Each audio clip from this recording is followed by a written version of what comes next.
안녕하세요, 비트TV입니다. XRP와 SEC 관련 소송 일정이 가장 최근에 뜬 데이터가 3개 정도 떴습니다. 그래서 3개를 연속 한번 봐보도록 하겠습니다. 일단 3개 데이터 중에 가장 늦게 뜬 데이터입니다. 자, 여기서부터는 구독자분들에게만 노출이 되는 영상입니다. 구독, 좋아요 좀 눌러주시고요. 리플과 SEC는 XRP 소송 일정에 동의를 했다. SEC와 리플 및 개별 피고는 크리스마스 2022년 크리스마스 전에 브리핑 일정을 끝내기로 합의를 했다. 어제도 제가 잠깐 이야기 드렸지만 이런 뉴스들이 계속 떠야 됩니다. 그리고 시장 참여자들이 많이 떠나겠죠. 늦춰진다, 늦게 끝날 것이다, XRP가 질 것이다 라는 데이터가 떠야 돼요. 결론은 지금이 4월 말일 정도 됐으니까 앞으로 8개월 정도 남았죠. 그런데 XRP가 이기겠다는 시그널은 먼저 나올 수 있겠죠. 합의나 판결문이 완벽하게 나오기 전에 분명히 힌트들은 나오겠죠.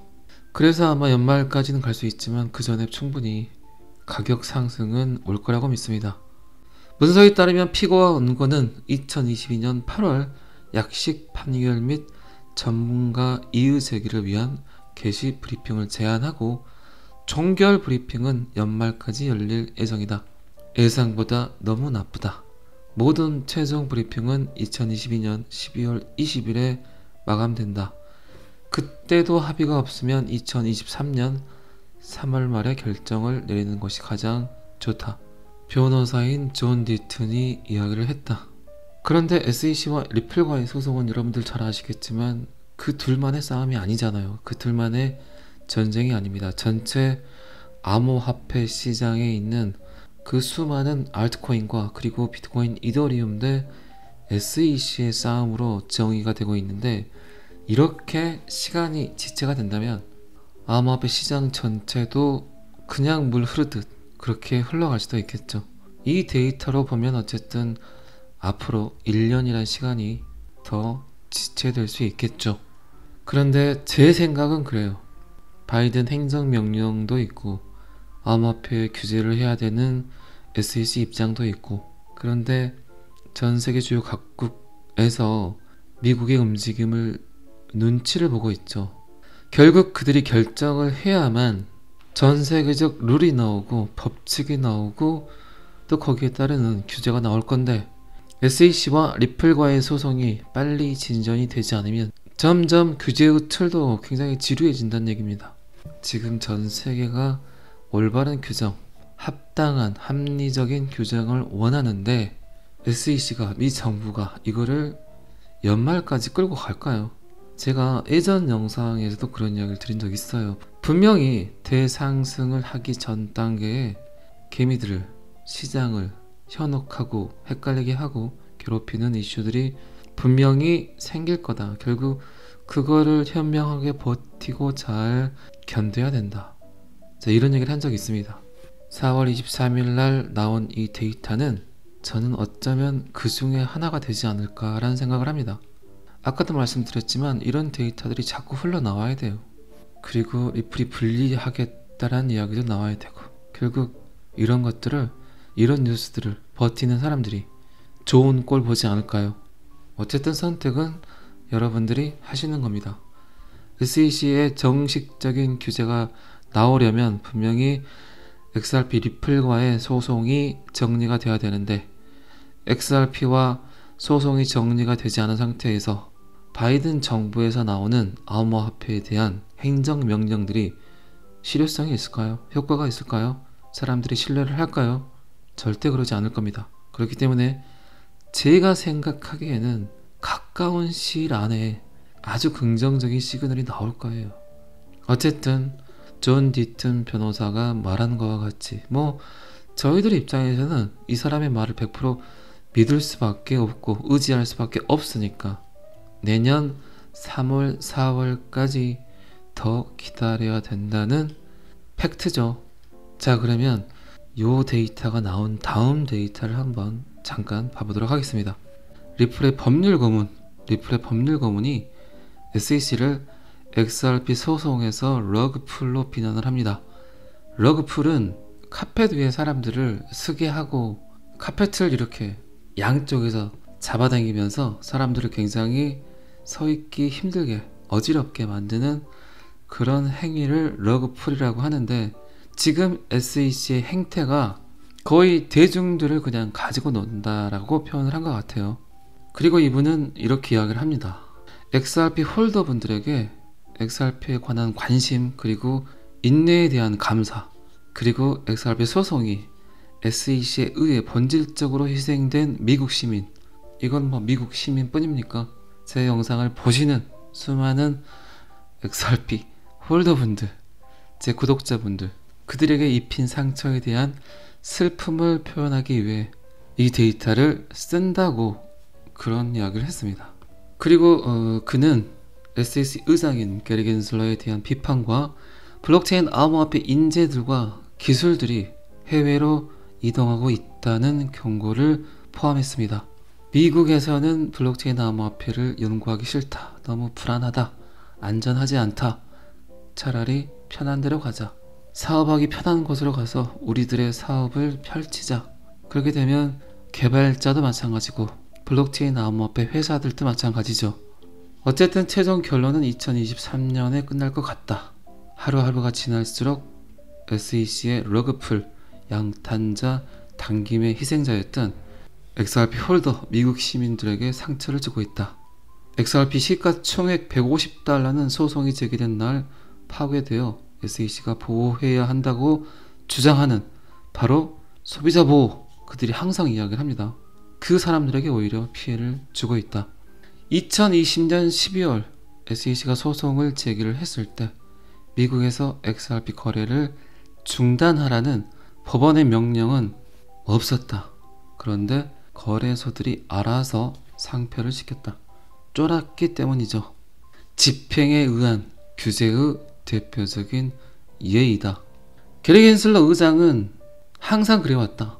그들 스스로를 방어를 할 때 지연된 정의는 정의가 거부된 것이라고 설교를 했다. 가르쳤다. 입에 달고 살았다. 소송에서 상대방이 계속 지연 요청을 하게 되면 그거는 정의가 아니다. 근데 지금 그가 그러고 있다. 오늘날 4천만 명 정도의 미국인이 암호화폐 소유를 하고 있다. SEC가 모든 대부분의 토큰이 유가증권이며 미국 거래소가 불법 증권 거래소를 운영하고 있다고 주장한 덕분이 아니다. 그거는 시민들의 자발적인 참여였다. 지금 제가 계속 제 개인적 생각을 이야기를 하지 않고 그냥 제가 팩트만 계속 읽고 있습니다. 그렇기 때문에 약간 지루하시더라도 차분하게 들어보시면 지금 인류가 무엇을 원하는지 그 안에서 답을 찾으실 수 있을 거예요. 분명히 비트코인의 철학 중에 하나지만 이제 전세계 모든 의사결정을 특정 집단이라든가 한두 명의 개개인이 의사결정을 하는 시대가 가버렸어요. 저는 이런 형태들이 결국 인터넷이라는 공간 안에서 사람들이 자유롭게 진짜 그들이 원하는, 그들이 생각하는, 그들이 추구하는 것들을 자유롭게 이야기함으로써 투표 아닌 투표를 하고 있어요. 그래서 나온 것들이 실시간 검색어잖아요. 지금 사람들이 가장 관심 있는 게 뭔가? 실시간 검색어. 이게 투표 아닌 투표가 되어버렸죠. 그리고 실시간 검색어에 상위로 노출된 것들을 결국 지금 사람들이 원하는 거라는 증거들이 나오고 있잖아요. 제가 이야기 드리고 싶은 거는 지금 인류가 원하는, 결국 시민들이 원하는 것들은 한두 명, 그리고 특정 기관에서 의사결정을 하는 것들을 인정하지 않죠. 이해하지도 않고 개개인이나 특정 기관에서 의사결정을 하는 거에 찬반 투표가 실시간으로 노출이 되는 시대입니다. 정책 입안자들이 결국 추구하고 따라야 하는 것들은 지지율이기 때문에 또 그런 생각들을 절대 무시할 수가 없어요. 제 생각에는 가까운 미래에 결국 지금까지 인터넷 안에 저장됐던 수많은 데이터들의 빅데이터를 취합을 해서 인공지능이 그 모든 의사결정을 하지 않을까요? 아주 합리적이고 합법적인 그 누가 들어도 인정할 수 있는 이해관계가 섞이지 않은 그 데이터는 결국 위변조가 되지 않는 블록체인을 이용을 해서 위변조할 수 없는 데이터들을 잘 모아서 그 빅데이터를 가지고 인공지능이 의사결정을 해야만 불협 화음이 생기지 않습니다. 인공지능은 그 누구와도 이해관계가 섞여있지 않기 때문에 이게 바로 비트코인의 철학, 디지털 안에서의 합의민주주의를 위변조가 되지 않은 데이터 안에서 도출해내는 겁니다. 어쨌든 지금 인류가 원하는 건 합의민주주의다. 겐슬러는 구체적인 내용을 제공하는 것을 거부했으며 SEC는 2조 달러 산업에 대한 실질적인 관할권이 없다는 것을 알고 있는 거래소를 폐쇄하려고 하지 않았다. 그동안 그들은 시장 혼란을 일으키기 위해 모든 전술을 활용할 것이다. 정말 이분 생각이 제 생각과 똑같습니다. 돈은 돈대로 삥을 뜯고 결국 그들이 어느 시점이 되면 다 먹어 삼키려고 하겠죠. 여기서 말하는 그들은 결국 기축통화국인 미국을 지칭하는 겁니다. 그래도 이 시대에 이런 말을 떳떳하게 쓸 수 있는 사람이 있다는 게 참 다행인 것 같습니다. 이미 우리는 합리적인 규제 프레임워크가 있는 안전한 구역으로 해외로 이동하는 언어 재능, 기술, 부대규모 이전을 보고 있다. SEC가 계속 찐따를 부리면 떠나겠다는 얘기죠. 기업가들은 미국에서 프로젝트를 시작하지 말라는 조언들을 받고 있다. 미국이 이 꼴을 계속 볼 것 같아요. 진짜 돈 되는 암호화폐 시장을 그들이 포기할까요? 그리고 블록체인 기술을 그들이 포기할까요? 제가 방금 전에도 이야기 드렸지만 이분 이야기를 제가 꼼꼼하게 이렇게 해드린 이유는 이분의 말과 제 생각이 일치하지만 어쩌면 정말 시장을 명확히 보고 있는 사람 중에 한 분인 것 같습니다. 미국이란 나라가 이 돈을 절대 포기할 수 없습니다.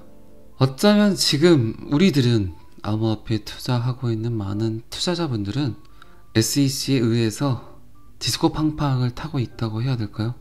떨어져라 떨어져라, 이쪽으로 쏠려 이쪽으로 쏠려 저쪽으로 쏠려 저쪽으로 쏠려 하잖아요. 디스코 팡팡이 계속 튕기면서. 자, 그러면 가장 최근에 나온 데이터까지만 봐보도록 하겠습니다. 자, 이게 가장 최근에 나온 데이터입니다. XRP 소송은 최악의 시나리오로 타격.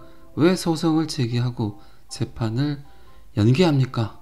리플 사건에 대한 모든 것이 이상하게 오히려 뒤로 가고 있다. 자, 이런 기사들이 계속 떠야 됩니다. 그리고 수많은 개미들이 던지고 XRP는 쳐다도 보지 않겠죠.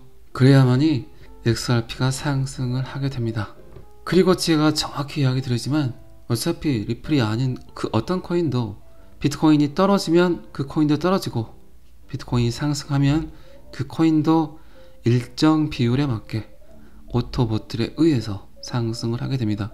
리플도 마찬가지입니다. 리플만 혼자 낭떠러지로 가지는 않는다는 얘기죠. 그래서 제가 사실이라는 권유는 안 하지만 그래도 이벤트가 있는 말 많은 놈이 결국 효자 노릇합니다. 음모론이 섞인 놈들이 결국 세상을 뒤집고요.